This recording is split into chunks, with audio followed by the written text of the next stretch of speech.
dari P3K-nya psikologis.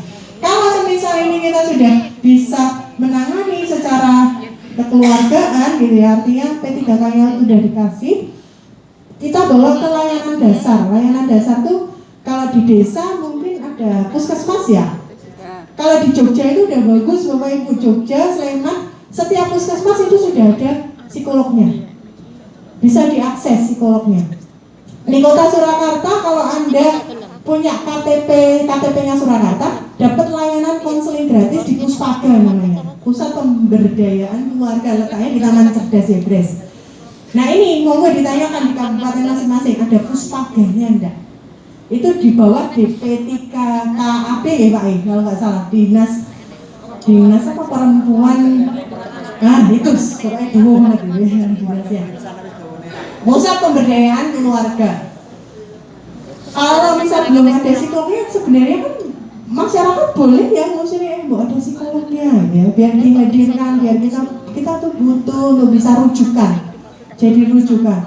Kalau di rumah sakit jiwa daerah itu ada psikolognya juga, bisa pakai BPJS. Jadi misal panjenengan ketemu tuh, kalau yang sering diketemukan tuh kalau di desa-desa orangnya dipasung gitu. Anaknya mungkin warga takut kalau dia menyakiti warga lain. Nah, kemudian akhirnya dipasung. Itu sebenarnya jenengan bisa tuh minta bantuan. Kalau misal dia nggak mampu, itu bisa pakai KIS, Pak. Ini nanti mungkin kedepannya Mbak bisa jadi RTL nih, mungkin sosialisasi bagaimana penggunaan BPJS biar bisa diakses oleh masyarakat dalam rangka layanan kesehatan jiwa itu tadi. Jadi jenengan bisa tuh mengakses dan cepet lah. Saya juga gitu, misal ada klien nanya, Mbak bisa konsultasi enggak, gini. Jenengan domisili di mana? Kalau butuh cepet, ini di sini ada, di sini ada, di sini ada. Karena konsultasi itu hanya sekedar konsultasi, kalau treatment masalah psikologis itu memang perlu tatap muka yang intens. Jadi langsung ketemu. Kalau saya preference ke situ. Kayak di aplikasi Halodoc, aplikasi-aplikasi online itu mereka hanya sekedar konsultasi saja. Tapi nggak bisa sampai dalam banget, enggak. Mereka pasti akan selalu merefer, rujuk. Oke, ini mana ya daerahnya yang ada psikolognya, gitu kan. Nah, ini bisa rujuk ke layanan tingkat atas nanti ketemunya. Ini mohon maaf, ini materinya saya banyak yang saya skip ya. Nah, ini piramida layanan psikologis. Keluarga atau orang terdekat dulu nih yang perlu kita dampingi. Caregiver. Taruh kata, ini kemarin saya dampingin tetangga juga yang ibunya itu cuci darah. Ini anak-anak kan stres kabeh. Do ribut, ini sing arep nunggu ibuke sapa lho. Ya sandwich generation kan ya, harus ngopeni anak juga harus ngopeni orang tua, itu istilah sekarang, sandwich generation, kayak ibarat sandwich burger itu loh. Kita ngopeni atas, ngopeni bawah, itu kan stresnya luar biasa. Tetangga saya yang seusia saya itu tim ya Allah iki kabeh wis do urunan duit ngene-ngene, aku ki wis nunggoni ibu, ngeterke ibu ngene. Ya, tugas saya cuma dengerin. Oke. Terus piye lah, ibu piye butuhe apa ini. Keluarganya dulu nih yang kita kok lah, kowe butuhmu piye? Ya aku gini, aku takon ngene piye. Oh ya. Kakaknya juga gitu, ketika ketemu saya pas beli sayur, iki lho kok dorane sing belum genteni aku ki kesel. Ya, kan dia di antar saudara kan begitu ya. Aku pengen tenaga gini. Oh iya, nah ini keluarga terdekat dulu yang perlu kita dampingi justru menguatkan mereka. Apalagi untuk kasus-kasus ODGJ ya, orang dengan gangguan jiwa yang khususnya schizofrenia, bipolar itu kan jadi keluarga ini kudune ngopo bingung. Nah itu yang perlu kita dampingi boleh.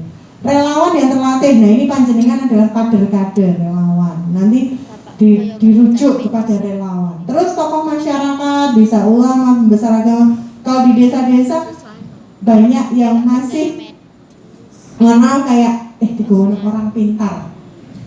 Ya, jangan-jangan ini ayo diruqyah. Nah, ya gitu ya. Ya enggak apa-apa, boleh, itu kan penguatan dari sisi spiritual tuh. Saya terakhir ini ada klien saya, dia datang gitu ya. Wah mbak aku malah diceramahin gini-gini. Orang dengan gangguan jiwa, bapak ibu, orang senang diceramahin. Ya. Iya, upah karir. Nah, kalau sudah mungkin di tingkat kesehatan fasilitas di tingkat desa, misal ada bidan itu kan paling istilahnya beliau yang paling dibekali untuk bisa ngenalin kalau ibu-ibu habis melahirkan kena depresi dan lain sebagainya, baby blues. Nah itu bisa tuh, mbak ini kok salah satu tanda ini kok aslinya orang metu. Jangan-jangan si ibu ini mau mendam sesuatu di pikirannya. Terus sering banget ketemu tuh, setiap kali saya habis nengok lahiran ini 35 banyak kan yang kemudian datang berkunjung gitu.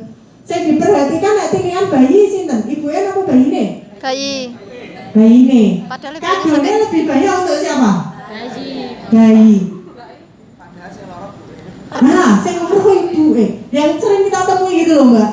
Orang kunjung tilihan bayi, yang ditengok adalah yang diperhatikan adalah tilihan bayi. Orang tilihan boe.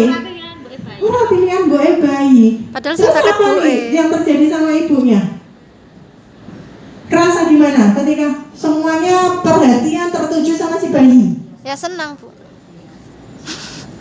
Sebagian senang, sebagian lagi mbak ada yang merasa ya wis kono bayiku pengen kesel mangsane turu ngene kabeh dorene sing ngewangi. Nah, perasaan ini Bapak Ibu ya nanti ya yang mau melahirkan tadi siapa? Istrinya. Nah, perasaan itu Pak yang perlu jenengan waspadai. Jenengan perlu cek ulang, konfirmasi ulang. Dek, kowe ngerasa cemas enggak arep lahiran? Cemas. Resah, gelisah, overthinking, mulai kepikiran apa-apa. Ini boleh menuju ke layanan kesehatan mental tingkat desa. Misal ada bidan, ada perawat, atau ada tenaga ahli di situ boleh. Kalau misal di desa tidak bisa menangani, rujuk tadi ke fasilitas kesehatan lanjutan. Kalau di RSUD itu biasanya sudah ada psikolognya. RSCD juga lengkap, cukup lengkap. Ini ya. Oke. Nah, do and don't, hal yang bisa dilakukan dan tidak boleh dilakukan. Hadir penuh utuh. Nah, mengajukan pertanyaan terbuka tadi ya, latihan. Ketika, ibu rasanya ini. Oh ya, aku ini. Nah, dengarkan sungguh-sungguh, tunjukkan ke arah mana penyintas perlu menangani persoalannya. Bila penyintas butuh, buatlah kontrak untuk dapat mengevaluasi kondisi penyintas. Misal nanti pengen